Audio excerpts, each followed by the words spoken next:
दोस्तों आज जिस मूवी को मैं आपके लिए एक्सप्लेन करने जा रहा हूँ उसमें एक ऐसी लड़की की कहानी है जिसे सब कुछ स्लो मोशन में दिखने लगता है और इस मूवी का कॉन्सेप्ट काफी अलग और काफी अच्छा भी है जो कि आपको काफी पसंद आएगी। इस कहानी की शुरुआत होती है और हमें एक सीसीटीवी सेंटर को दिखाया जाता है और यहाँ पर काफी सारे एम्प्लॉय काम कर रहे होते हैं और इन्हीं में से हमें दो औरतों को दिखाया जाता है जो कि एक न्यू एम्प्लॉय के बारे में बात कर रही होती है। क्योंकि वो न्यू एम्प्लॉय काफी अजीब था, वो हमेशा अपनी आंखों पर चश्मा पहन कर रखता था और इसीलिए यहाँ काम करने वाले सभी लोग उसे पागल समझा करते थे। अब इसके बाद इसी ऑफिस में सीसीटीवी कैमरा में एक चोरी होती हुई दिखाई देती है। अब इसके बाद ऑफिस के लोग पुलिस को भी कांटेक्ट कर देते हैं और जल्द ही उन चोरों का पता लगाने की कोशिश कर रहे होते हैं, पर वो दोनों चोर किसी को भी नहीं मिल रहे थे, वो कहीं गायब हो गए थे। और अब इनमें से जो न्यू एम्प्लॉय होता है वो उन चोरों को ढूंढ लेता है, जिसकी वजह से ऑफिस में मौजूद सभी लोग उसकी तारीफ करते हैं। अब इस न्यू एम्प्लॉय का नाम जेंगू होता है और इसे एक बीमारी होती है और वो बीमारी ये होती है कि इसे सब कुछ स्लो मोशन में दिखाई देता है और अपनी इसी बीमारी का हो या खूबी की वजह से इसने उन चोरों को स्लो मोशन में भागते हुए देख लिया था। जेंगू जब 5वीं क्लास में पढ़ता था तब वो एक दिन अपने स्कूल में रेस कर रहा होता है और उसी दौरान उसने एक लड़की को देखा जिसका नाम सुमी था और वो उसे काफी पसंद किया करता था और उसके बाद से ही इसे सब कुछ स्लो मोशन में दिखाई देने लगा। इसके बाद इसके पेरेंट्स ने इसे डॉक्टर को भी दिखाया लेकिन इसका भी कोई फायदा नहीं हुआ। डॉक्टर ने इसे ठीक करने की काफी कोशिश की लेकिन वो ऐसा नहीं कर सका और आखिर में डॉक्टर ने इन्हें सलाह दी कि तुम्हें हमेशा अपनी आंखों पर चश्मा पहनकर रखना पड़ेगा ताकि औरों को तुम अजीब न लगो। अब जोंगवो को ये जो अजीब बीमारी हो गई थी इसके इलाज के लिए उन्हें काफी पैसे चाहिए थे और इसीलिए उसके फादर पैसा कमाने के लिए विदेश चले गए और जोंगू अपनी माँ और अपनी बहन के साथ अपने घर पर ही रहने लगा। अब जोंगू को ये जो बीमारी थी उसके लिए उसे काफी समय बुरा भी लगता था लेकिन वहीं दूसरी तरफ वो इसमें काफी मजे भी लिया करता था। अब जोंगवू को उसके चश्मे को लेकर उसके स्कूल में उसे काफी बुली किया जाने लगा और इसलिए सुमी उसकी हिम्मत बढ़ाने के लिए उसकी हमेशा हेल्प किया करती थी, लेकिन अब वो बुली सुमी को भी बुली करने लगे थे और इसलिए सुमी जेंगू से फ्रेंडशिप तोड़ देती है और हमेशा के लिए उसे छोड़कर चली जाती है। अब उसके जाने के बाद जेंगू का कोई भी फ्रेंड नहीं बचा था। उसे खुद पर काफी गुस्सा आता है, वो अपनी आंखें खराब करने की कोशिश भी करता है लेकिन उसे टीवी देखते हुए कोरियन ड्रामा देखने की काफी बुरी आदत पड़ चुकी थी और वो अपनी लाइफ में इस ड्रामे से ही काफी सारी चीजें सीखने लगा था। और जोंगवू के फादर भी अभी तक वापस नहीं आ रहे थे क्योंकि वो ज्यादा से ज्यादा पैसा कमाकर अपने बेटे के लिए लाना चाहते थे, लेकिन इस सब का कोई फायदा ही नहीं होता क्योंकि एक दिन जब वो काम कर रहे होते हैं तब एक्सीडेंट में उनकी मौत हो जाती है। और अब इसके बाद टाइम ऐसे ही बीतने लग जाता है और जोंगू भी बड़ा होने लगता है। वो फिर से डॉक्टर के पास जाता है और उससे सलाह मांगता है कि अब मुझे क्या करना चाहिए। यहाँ पर डॉक्टर उसे सलाह देता है कि बेटा अब तुम्हें कोई काम कर लेना चाहिए जिससे तुम अपनी माँ और अपनी बहन का पेट पाल सको।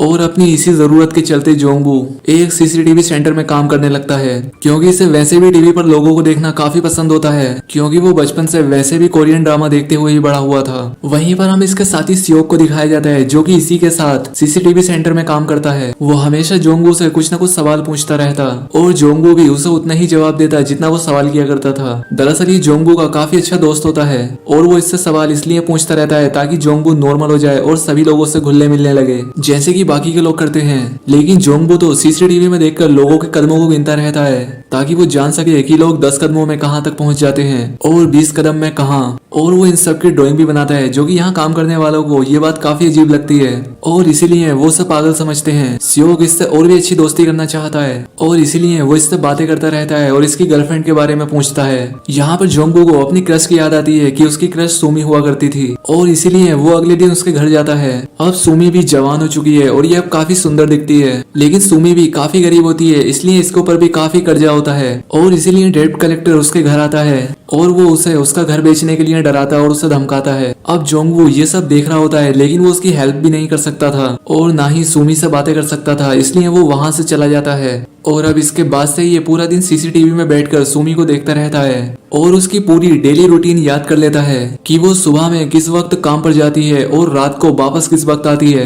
और दिन में बाकी की क्या क्या चीजें करती है। सुमी जहाँ जाकर हर रोज सोडा पीती है ये भी वहाँ जाकर अब सोडा पीने लगता है और वहीं पर पड़ा कबाड़ से एक सोफा उठाकर कॉफी शॉप के सामने रख देता है क्योंकि सुमी वहाँ हर रोज रात को आकर खड़े होकर कॉफी पीती है।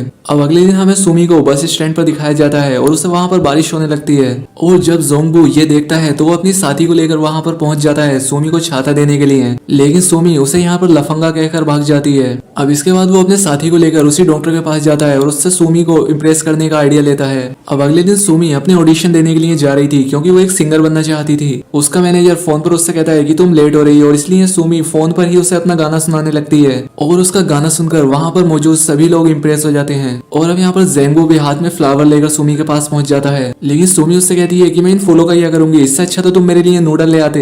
यहाँ पर जेंगू इसे इसका नाम लेकर पुकारता है और इसे याद दिलाता है कि मैं जेंगू हूँ, हम दोनों बचपन में दोस्त हुआ करते थे। लेकिन यहाँ पर सुमी उससे कहती है कि मैं वो नहीं हूँ जो तुम मुझे समझ रहे हो, हालांकि मेरा नाम भी सुमी ही है, पर मैं हूँ कोई और ये बात सच होती है, वो इसके बचपन वाली सुमी नहीं होती। लेकिन अब जेंगू इसे ही पसंद करने लगा था।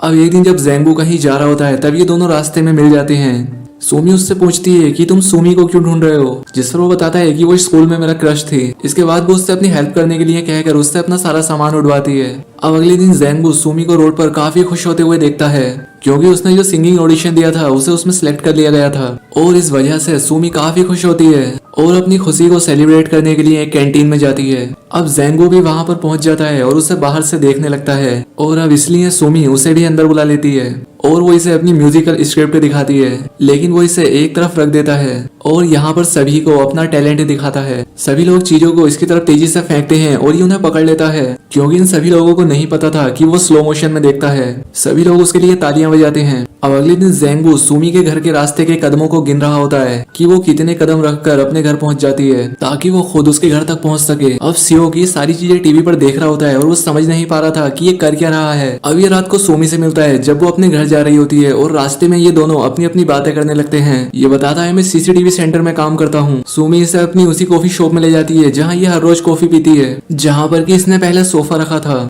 यहाँ आकर ये दोनों बातें करने लगते हैं। सुमी उसे बताती है कि इस कॉफी शॉप का जो ओनर है मैं उसे काफी पसंद करती हूँ क्योंकि उसके पास एक बहुत ही बढ़िया कार है। अब जोंगो को उसकी बात काफी बुरी लगती है और इसलिए वो उस कॉफी शॉप के ओनर को काफी देर तक घूरता रहता है और ये सोचने लगता है कि सुमी इसे कार के लिए पसंद करती है और ये अपने जुगाड़ लगाने लगता है कि मुझे भी कहीं ना कहीं से कार का इंतजाम करना होगा। वो ऑफिस के सभी एम्प्लॉय से पता करता है कि यहाँ पर क्या किसी के पास कार है, लेकिन इनमें से किसी के पास भी कार नहीं होती। और दूसरी तरफ वो डेप्ट कलेक्टर फिर से सुमी को डरा धमका रहा होता है और वो इस बार तो उसको मारने की भी कोशिश करता है, लेकिन जोंगू आकर उसे बचा लेता है और सुमी उसे सीसीटीवी में थैंक यू कहती है और यहाँ पर सारे एम्प्लॉय उसे देख रहे होते हैं कि ये जोंगू को थैंक यू बोल रही है। अब इसके बाद ये दोनों फिर से शाम को मिलते हैं और आपस में बातें करते हैं। जोंगू सुमी से पूछता है कि अगर तुम्हारे पास कार होती तो तुम क्या करती। वो कहती है मैं रोज समुद्र के किनारे पर जाती और वहाँ बैठा करती। अब क्योंकि जोंगू के पास कार तो थी नहीं, इसलिए वो अपने एक फ्रेंड के पास जाता है जो कि बस चलाया करता था। अब जोंगू उसी के साथ ही पूरा दिन बस में घूमता है और फिर शाम को अगर सीसीटीवी में देखता है कि वो आदमी अकेले ही बेसबॉल खेलता है। फिर जोंगू भी उसके पास जाकर उसके साथ बेसबॉल खेलने लगता है और वो इसका झूठा दोस्त बनने का दिखावा करने लगता है और इसीलिए वो अपने इस नए दोस्त के साथ सुमी को भी अगले दिन इसकी बस में घुमाने के लिए मना लेता है। खैर अब जब सुमी बस में चढ़ जाती है तब ये लोग उसे कहीं पर ले जाने लगते हैं। यहाँ पर जब सुमी उनसे पता करती है कि तुम लोग मुझे कहाँ ले जा रहे हो, तब जोंगू उसे बताता है कि मैं तुम्हें समुद्र के किनारे घुमाने के लिए बुसान ले जा रहा हूँ। अब सुमी को ये देखकर काफी अच्छा लगता है कि जोंगू उसके लिए कितना कुछ कर रहा है और इसलिए वो उससे पसंद करने लगती है। लेकिन उस दिन इनकी किस्मत काफी खराब होती है क्योंकि उन्हें शहर के बॉर्डर पर ही रोक लिया जाता है। पुलिस यहाँ पर इनसे कहती है कि तुम एक लोकल बस में एक शहर से दूसरे शहर में नहीं जा सकते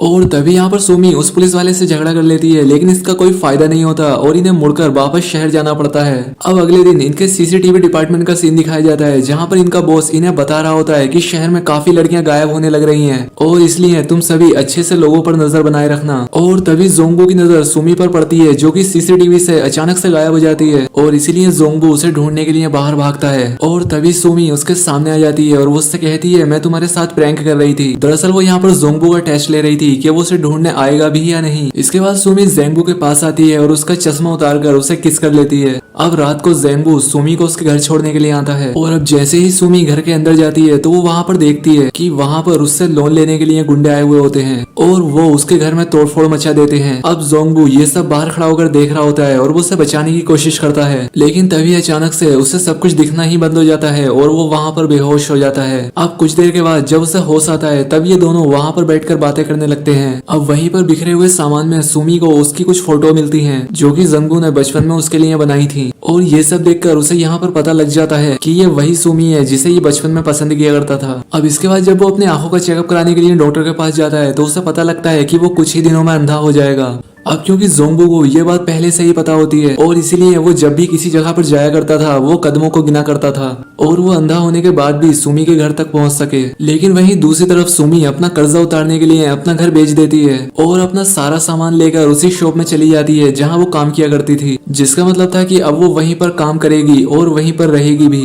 वहीं जोंगबू भी उसे सीसीटीवी पर देख रहा होता है। तभी यहाँ पर एक सीसीटीवी एम्प्लॉय को वहाँ पर एक कार दिखती है जो कि एक किडनैपर की होती है। इसके बाद ये पुलिस को इन्फॉर्म करने की कोशिश करते हैं कि वहाँ पर एक किडनैपर की कार है और इसी दौरान सुमी भी वहां से गायब हो जाती है। अब इसके बाद जोंगबू उसे ढूंढने के लिए बाहर जाता है, लेकिन अब क्योंकि वो ठीक से देख नहीं पा रहा था इसलिए उसका एक्सीडेंट हो जाता है। तभी वो वहां पर सुमी को देखता है जिसे किडनैपर ले जा रहे होते हैं। अब यहाँ पर जोंगबू जैसे तैसे करके उसे किडनैपर से बचा लेता है। अब थोड़ी ही देर के बाद यहाँ पर पुलिस आ जाती है और सुमी को अपने साथ ले जाती है और जोंगबू वहीं पर खड़ा रह जाता है। और अब इसके बाद ऐसे ही कई दिन बीत जाते हैं। इसके बाद हमें सुमी को दिखाया जाता है जो कि कई दिन से जोंगबू से नहीं मिली थी क्योंकि अब वो काम में काफी बिजी रहती है। लेकिन अब जब भी उसे उसकी याद आती है वो सीसीटीवी कैमरा में देखकर उसे हाई कर देती है। लेकिन अब उसे ये पता नहीं होता कि जोंगबू अब पूरी तरह से अंधा हो चुका है। अब एक दिन सुमी जोंगबू को एक कैफे में देखती है, लेकिन वो उसका कोई भी जवाब दिए बिना वहां से जाने लगता है और वो यहाँ पर हाथ में छड़ी लेकर चल रहा होता है। और तभी ये देखकर सुमी को पता लगता है कि जोंगबू अब अंधा हो चुका है। अब ये देखकर सुमी रोने लगती है, उससे बहुत दुख होता है। खैर अब इसके बाद वो जोंगबू का पीछा करती है और उसका पीछा करते हुए एक आर्ट गैलरी तक पहुंच जाती है।